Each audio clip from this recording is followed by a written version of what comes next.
இப்போ கூட வந்து போனால் நேற்று வந்து பார்க்க போனீங்கன்னா இந்த ஈரோடு தேர்தல் வந்து பார்க்க போனால் வந்து காதர் மொய்தீன் சொல்கிறாரு, தர்காவும் சரி மசூதிகளும் சரி ஜமாத்துங்களும் சரி நாங்கள் எல்லாம் சேர்ந்து வந்து இது பெரியார் மண், ஈரோடு மண், அவரை தான் வெற்றியடைய செய்யணும்னா யாருங்க உங்ககிட்ட சொன்னாங்க?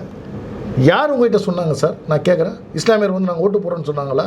ஏன்னா இஸ்லாமியர்களை வச்சு நீ வந்து ஆதாயத்தை பார்த்துக்கிற, அதனால யாருக்கு லாபம்? காதர் மொய்தீனுக்கு தான் லாபம்.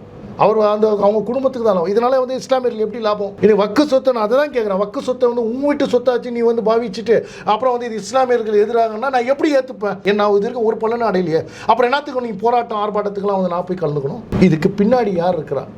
தயவு செய்து வந்து நம்ம இஸ்லாமிய சகோதரர்கள் சிந்திக்கணும். நான் இன்றைக்கும் சொல்கிறேன், உன்னுடைய குடும்பத்துக்கும் உன்னுடைய வாரிசுங்களுக்கும் வந்து நல்லது நடந்தால் நீ போ. மற்றதுக்கெல்லாம் இவங்க வந்து கூப்பிட்றதால வந்து தயவு செய்து போய் நிற்காது. இது உங்கள் பிள்ளைகளுடைய எதிர்காலத்துக்கு தான் பாதிப்பு ஏற்படும். இன்றைக்கி வந்து இந்த மாதிரி போயிடுச்சுன்னா ஆல்ரெடி தமிழ்நாடு திவாலாகிட்டு போகுது.